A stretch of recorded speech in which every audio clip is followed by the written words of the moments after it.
let's think about the Constitution. I don't know how often people actually read it. I have it here in my hand. I run on back to the Constitution, United in Excellence, for a reason, because I think that this document, it's the document that founded our country. It's a document of wisdom.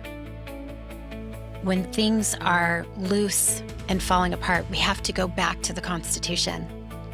And so when you read it, you know, the preamble, to the end that justice be established, public order maintained, and liberty perpetuated.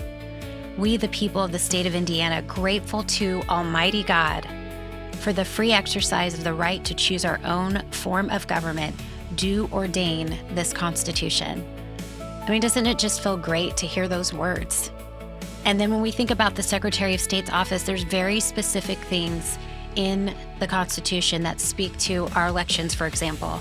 Article 2, Section 1, all elections shall be free and equal. Section 13, all elections by the people shall be by ballot. What does that mean, right? When we go back to when the Constitution was written and we look at Black Law's dictionary, are we talking about machines that are keeping data? Or are we talking about people walking in with paper ballots? I know the president has talked about paper ballots that are watermarked.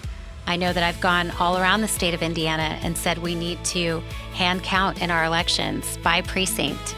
And the reason for that is because the Constitution supports that. We also have a public that is less and less involved in our elections. Guys, that's not healthy.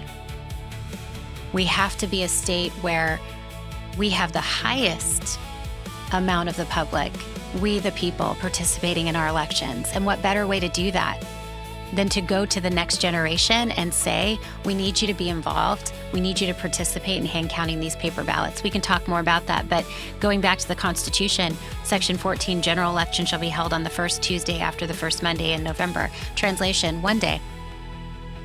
It was made for one day. Elections were made for one day for a reason. There are so many things that take place whenever you have an early voting period. The news really gets a hold of races. They frame those races. I mean, there's a lot that takes place, but I think the thing that stands out to me is we're all doing the same thing at the same time when we do it on one day, and the Constitution was written that way. We need to honor that. And I think that what we will find is the more that we do the things that are written in the Constitution, the more that we will reap the harvest of those words. And so this is goodness. The Constitution is goodness. So that's what I'm asking people to do. Let's go back to then the Constitution, and let's do so united in excellence.